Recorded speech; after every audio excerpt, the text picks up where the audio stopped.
چالو کا دوسرا سوال کا شیخ صاحب، اور ایک دوسرا سوال یہ تھا کہ بہت سے لوگ یہ کہتے ہیں کہ جو سلفی حضرات ہیں یعنی اہل الحدیث، جیسے لوگ مختلف ناموں سے برے القابوں سے پکارا کرتے ہیں، تو وہ کہتے ہیں کہ یہ نبی صلی اللہ علیہ وسلم کے گستاخ ہیں، ولیوں کے گستاخ ہیں، یہ نبی کو نہیں مانتے، ولی کو نہیں مانتے، تو اس کے بارے میں کچھ وضاحت فرمائیں۔ یہ بھی وہ لوگ کہتے ہیں کہ نبی کو نہیں مانتے۔ کیا کسی اہل حدیث اور سلفی نے کہا کہ میں نبی کو نہیں مانتا؟ جا کے دنیا کی کسی بھی اہل حدیث اور سلفی سے پوچھو، جیسے میں ہوں اہل حدیث ہوں، سلفی ہوں، مجھ سے آپ پوچھیے آپ رسول اللہ صلی اللہ علیہ وسلم کو مانتے ہیں؟ بالکل، اشہد ان لا الہ الا اللہ و اشہد ان محمد رسول اللہ، بلکہ محمد رسول اللہ صلی اللہ علیہ وسلم کو کائنات میں سب سے افضل انسان اور بشر مانتا ہوں، اور کائنات میں سب سے افضل نبی اور رسول مانتا ہوں۔ سمجھ گئے؟ تو اس لیے یہ لوگ الزام لگاتے ہیں کہ سلفی اور اہل حدیث محمد صلی اللہ علیہ وسلم کو نہیں مانتے، لیکن کیا کبھی کسی اہل حدیث اور سلفی نے یہ کہا ہے کہ میں رسول اللہ صلی اللہ علیہ وسلم نہیں مانتا؟ اس لیے ان کا یہ الزام ہے غلط۔ دوسرا، یہ بزرگوں کو نہیں مانتے، یہ بھی ان کا الزام ہے کہ یہ بزرگوں کو نہیں مانتے۔ کیا کسی اہل حدیث نے کہا ہے خود اس نے کہ کہیں ریکارڈ میں ہو یا لکھا ہو کہ میں بزرگوں کو نہیں مانتا؟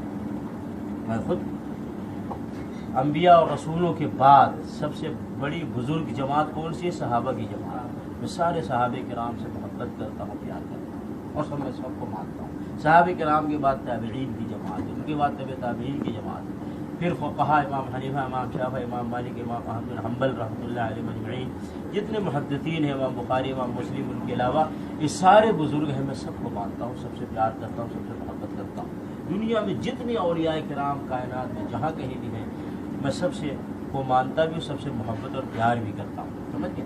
یہ ان کا الزام ہے۔ کیسے؟ جیسے رسول اللہ صلی اللہ علیہ وسلم لوگوں کو قرآن مجید پڑھ کے سناتے تھے مکے والوں کو، تو کیا کہتے تھے مکے والے؟ یہ ساحر ہے، یعنی جادوگر ہے۔ قرآن پڑھ کے سناتے تھے نبی صلی اللہ علیہ وسلم، کہتے تھے یہ مجنون ہے، یعنی پاگل ہے۔ رسول اللہ صلی اللہ علیہ وسلم قرآن پڑھ کے سناتے تھے، کہتے ہیں یہ کاہن ہے۔ رسول اللہ صلی اللہ علیہ وسلم قرآن پڑھ کے سناتے تھے، وہ کہتے تھے شاعر ہے۔ تو کیا نبی صلی اللہ علیہ وسلم کیا یہ ساری چیزیں تھے جو وہ کہتے تھے؟ یہ الزام تھا۔ تو ایسے ہی آج بھی اہل حدیث جب قرآن پڑھ کے سناتا ہے، محمد صلی اللہ علیہ وسلم کی حدیث شریف پڑھ کے سناتا ہے، تو کہتا ہے جی یہ گستاخ رسول ہے اور بزرگوں کو نہیں مانتے۔ یہ الزام ہے، سمجھ گئے نا؟ پہلی بات۔ دوسری بات، ہاں جس طریقے سے وہ مانتے ہیں اس طریقے سے ہم نہیں مانتے۔ کیا مطلب؟ ان کو نبی صلی اللہ علیہ وسلم سے کو ماننے کا یہ مطلب ہے ان کے نزدیک اللہ کے نبی صلی اللہ علیہ وسلم کو نور مانو، بشر نہ مانو۔ تو ہم ایسا نہیں مانتے۔ کیوں؟ اللہ رب العالمین نے نبی صلی اللہ علیہ وسلم کو بشر کا بشر، قل انما انا بشر مثلکم، اے نبی صلی اللہ علیہ وسلم آپ کہہ دیجئے میں تم جیسا بشر ہوں۔ اللہ رب العالمین نے کہلوایا، اور نبی صلی اللہ علیہ وسلم فرمایا، حدیث شریف میں ہے، انا سید ولد آدم ولا فخر، میں آدم کی اولاد کا سردار ہوں، جس میں فخر نہیں۔ تو آدم کی اولاد بشر ہوتی ہے، نور ہے؟ تو ہم اس طریقے سے نہیں مانتے نبی کو جیسا وہ مانتے ہیں، ہم ویسے مانتے جیسے قرآن مجید میں بتایا گیا ہے۔ تو نبی صلی اللہ علیہ وسلم انسان اور بشر ہیں، آپ کی اصل یہ ہے، لیکن نور آپ کی صفت ہے۔ کیسے نور صفت ہے؟ کہ اللہ رب العالمین نے آپ کی ایسی ہدایت کی روشنی لے کر کے آئے کہ کفر، شرک اور گمراہی کا اندھیرا چھٹ گیا۔ نور ہدایت ہے، نور توحید ہے، نور سنت ہے۔ اس طریقے سے آپ کی صفت ہے نور، آپ کی اصل نور نہیں ہے۔ اصل آپ کی بشر ہے، اصل آپ انسان ہیں، اصل آپ آدم کی اولاد ہیں، اصل آپ عبداللہ کے بیٹے ہیں، آمنہ کے بیٹے ہیں، عبد المطلب کے پوتا ہے کہ نہیں؟ ابو لہب کا بھتیجا ہے، ابو طالب کا بھتیجا ہے، قریش خاندان سے، ہاشم خاندان سے۔ یہ سارا خاندان انسانوں اور بشر کا ہے، اور پھر لوگ کہیں کہ بشر نہیں ہے۔ تو ہم ایسے نہیں مانتے نبی صلی اللہ علیہ وسلم، ہم ویسے مانتے جیسے قرآن نے نبی صلی اللہ علیہ وسلم کے بارے میں بتایا، جیسے خود رسول صلی اللہ علیہ وسلم کے بارے میں بتایا، جیسے نبی صلی اللہ علیہ وسلم کی بیویوں نے بتایا، جیسے نبی صلی اللہ علیہ وسلم کے صحابہ نے بتایا کہ انسان ہے، بشر ہے ایک طرف، لیکن سارے انسان و بشر میں افضل ہے۔ ٹھیک ہے؟ اور نور ہے کیا؟ آپ کی صفت نور، آپ نور ہدایت ہے، ہدایت کا روشن چراغ ہے۔ سمجھ گئے؟ یہ چیز ہے۔ تو اس طریقے سے ہم نہیں جیسے وہ مانتے، پہلی بات۔ دوسری بات، ہم رسول اللہ صلی اللہ علیہ وسلم سے محبت کرتے ہیں، رسول اللہ صلی اللہ علیہ وسلم کی پیروی کرتے ہیں، رسول اللہ صلی اللہ علیہ وسلم سے مانگتے نہیں ہیں. جس طریقے سے وہ مانتے ہیں ویسے ہم نہیں مانتے رسول اللہ صلی اللہ علیہ وسلم. وہ رسول اللہ صلی اللہ علیہ وسلم کو سے مانگتے ہیں, ہم رسول اللہ صلی اللہ علیہ وسلم سے مانگتے نہیں ہیں. کیوں؟ مانگنا عبادت ہے, یہ صرف اللہ رب العالمین سے مانگتے ہیں. اور یہ خود رسول اللہ صلی اللہ علیہ وسلم نے سکھایا ہے.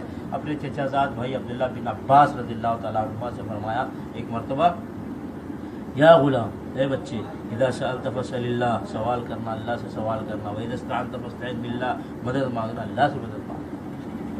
تو نبی صلی اللہ علیہ وسلم نے جیسے ہمیں تعلیم دیا اس کے مطابق ہم عمل کرتے ہیں کہ ماننا ہے نبی صلی اللہ علیہ وسلم کو رسول اور ان کے طریقے پہ چلنا ہے, لیکن مانگنا ہے تو اللہ رب العالمین سے مانگنا ہے. تو وہ جیسے کہتے ہیں کہ چلتے بیٹھے یا رسول اللہ یا رسول اللہ یا رسول اللہ پکارے, نہیں, ہم محمد رسول اللہ کہتے ہیں, صرف یا رسول اللہ نہیں کہتے. ہم درود بھی پڑھتے ہیں, اللہم صلی علی محمد وعلی آل محمد کما صلیت علی ابراہیم وعلی آل ابراہیم انک حمید مجید. ہم سلام بھی پڑھتے ہیں, السلام علیکم ایھا النبی ورحمۃ اللہ وبرکاتہ.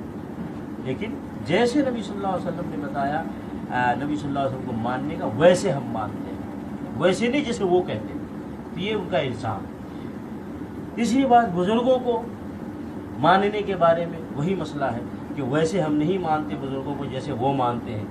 کہ جیسے غوث شیخ عبد القادر جیلانی کو بزرگ مانتے ہیں تو کہتے ہیں یا غوث اعظم ہماری مدد کیجیے, ہم مشکل میں پھنسے, مشکل سے نکالیے. یا کسی ولی کو غریب نواز بنا دیا کہ ہم غریبوں کو نوازنے والے ہیں, کسی کو بندہ نواز بنا دیا, بندوں کو نوازنے والے ہیں, کسی کو مشکل کشا بنا دیا, کسی کو. تو ہم اس طریقے سے بزرگوں کو نہیں مانتے.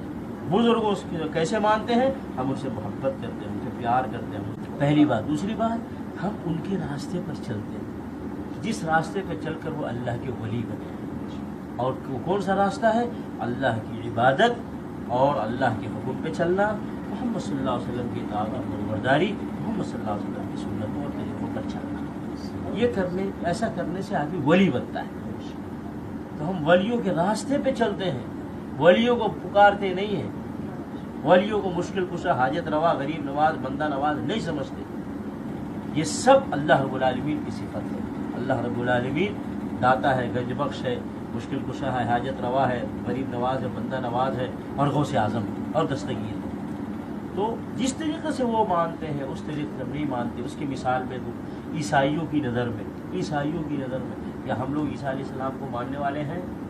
نہیں مانتے. نہیں, عیسائیوں کی نظر میں ہم عیسیٰ علیہ السلام کو نہیں مانتے. کیوں؟ عیسائی جس طریقے سے عیسیٰ علیہ السلام کو مانتے ہیں ہم ویسا نہیں مانتے عیسیٰ علیہ السلام. عیسائی عیسیٰ علیہ السلام کو اللہ کا بیٹا کہتے ہیں, ہم کہتے ہیں نہیں, مریم کے بیٹا ہے. اور وہ 3 معبود مانتے ہیں دنیا میں, اس میں سے تیسرا عیسیٰ علیہ السلام کو مانتے ہیں. ہم کہتے نہیں, اللہ رب العالمین اکیلے معبود ہے, اللہ کے علاوہ کوئی معبود نہیں. تو عیسائیوں کی نظر میں ہم کیا ہوئے؟ عیسیٰ علیہ السلام کے گستاخ ہوئے. عیسائیوں کی نظر میں ہم عیسیٰ علیہ السلام کا انکار کرنے والے ہوئے. تو کیا ہم عیسائیوں نے جیسا ہمیں سمجھایا وہ صحیح ہے؟ نہیں صحیح ہے, وہ غلط ہے, ہم صحیح ہے. اللہ نے فرمایا عیسیٰ ابن مریم ہے.